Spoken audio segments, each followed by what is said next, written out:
Hey everyone, it's Kristen from Voolenvine Yarns and the Yarngasm podcast, and today I'm going to share with you a super quick tutorial on how to knit two-color brioche. And you can see the stitch in action here on my Oracle shawl, which is a pattern that I designed. It incorporates very simple lace and two-color brioche. So basically brioche is a reversible fabric that's very squishy and you can have a lot of fun with it. So looking at the right side of the shawl, you can see right here this light colorway is more prominent, which is my hand-dyed yarn in the Paranormal colorway. And on the flip side, just scooch this up, you can see that Grim, this dark color right here, is more prominent. So you can have a lot of fun with brioche. And just to give you another example, here is the Askews shawl, which is a super fun pattern by Stephen West. I highly recommend it if you are interested in knitting brioche. And yeah, just to give you an idea of what it looks like on the opposite side. Yeah, so super squishy, lots of fun to be had. So without further ado, let's get started. I am using two colorways. This light colorway, my main colorway right here, is Last Unicorn, and then my contrasting colorway is Grim, and also my hand-dyed colorway. And as you can see, it's completely reversible. But this is we're going to consider the light side the right side and the dark side the wrong side. So, all right. I am going to knit the first stitch, because that's how generally a lot of brioche rows start. You always want to knit the first stitch. And then when you come to this stitch with a yarn over, you're gonna bark it. You're gonna brioche knit it together. So bark. You're just gonna knit that together. And then you see this stitch right here, you're gonna yarn over because you don't want that yarn over to show on this side, if that makes any sense. So if you're confused about when to yarn over, just take a look at your stitch and ask yourself, do I want the yarn over to show in front of that stitch or behind it? And in this case, yeah, you want your yarn over to land behind it or pass behind that stitch. So you're gonna, after you bark that stitch, you're gonna yarn over and slip that purl stitch. And then your yarn is in the correct place to bark the next stitch. And then you're gonna yarn over, slip, because you want this yarn to travel behind the stitch, again, because you don't want it to show on that side. So you're just going to bark, yarn over, slip, bark, yarn over, slip. So again, you are technically knitting just these two stitches together. Again, some people like to say that this is a stitch with a shawl and you just knit the stitch with its shawl together. If that helps you, yarn over, slip, knit, yarn over, slip, knit, yarn over, slip, knit, yarn over, slip, knit. Okay, so now that you've barked the last stitch and you're left with this stitch, what do? Well, you just wrap your yarn around as you normally would and just let it hang there and slip that next stitch. So yeah, now that we've made one pass with our main colorway, we're not going to turn our work, remember. We're going to just slide our stitches all the way back, all the way back, all the way back.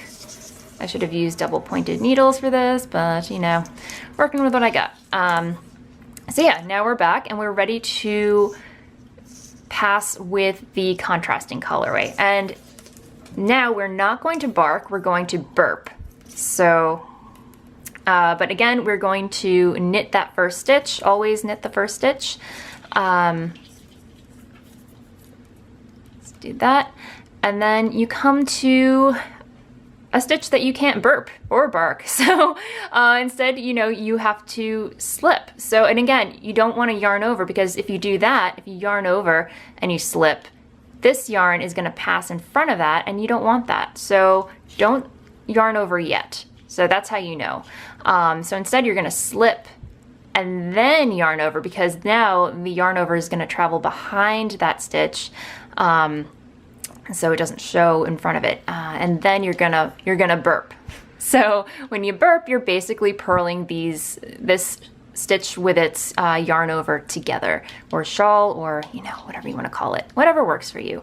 So you purl that together. And the way to tell, like, if you're doing something right, if it doesn't go in, if it doesn't feel natural, if it doesn't feel like, so if you try knitting this together, it just doesn't really feel natural, as opposed to if you were to purl or burp this stitch. So just keep that in mind as well. So you're gonna slip yarn over around the back, because you want that to show up in the back, and then you're gonna purl, and then you're gonna slip yarn over, burp. So when I say purl, I actually mean burp. So slip around, burp. You can actually burp if you want, if you had a burrito for lunch, I don't know. Sorry. All right, purl, or burp, I should say. Slip yarn over, burp. Slip yarn over, burp. Oops, sorry, burp.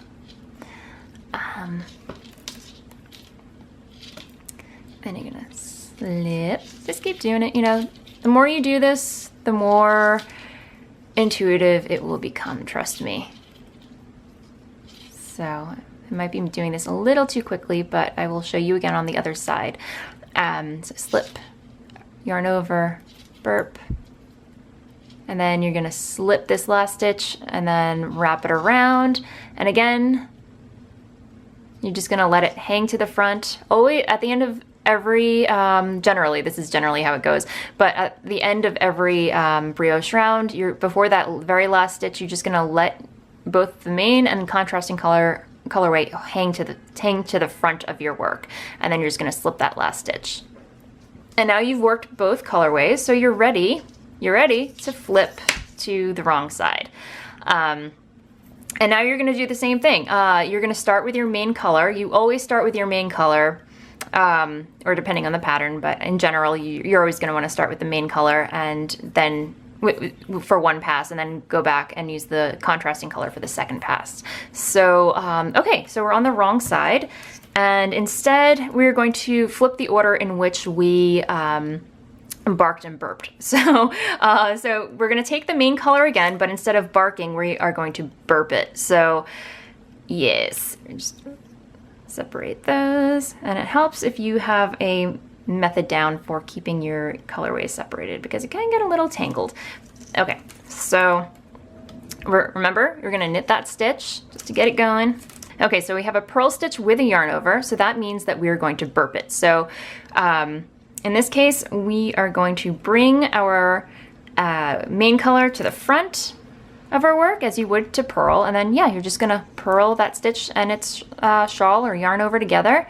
And then, because you're not ready to yarn over yet, because you want to slip this stitch and make sure that it goes around, then you yarn over. You want to make sure it goes behind this stitch right here, and then you're gonna burp, and then you're gonna slip, yarn over, burp, slip, yarn over, burp,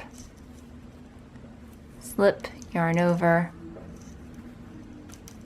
burp, slip, yarn over, burp, slip, yarn over, burp, slip, yarn over, burp.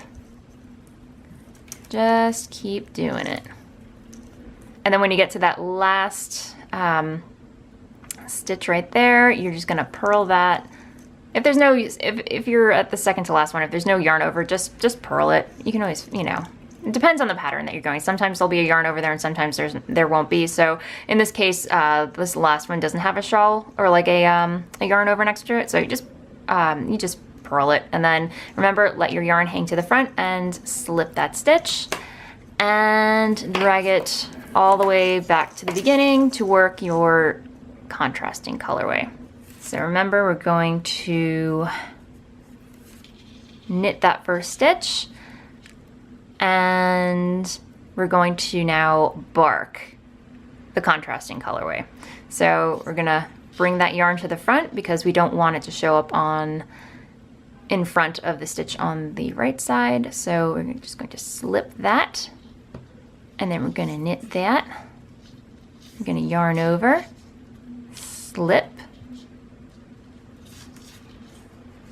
bark, yarn over, slip, bark,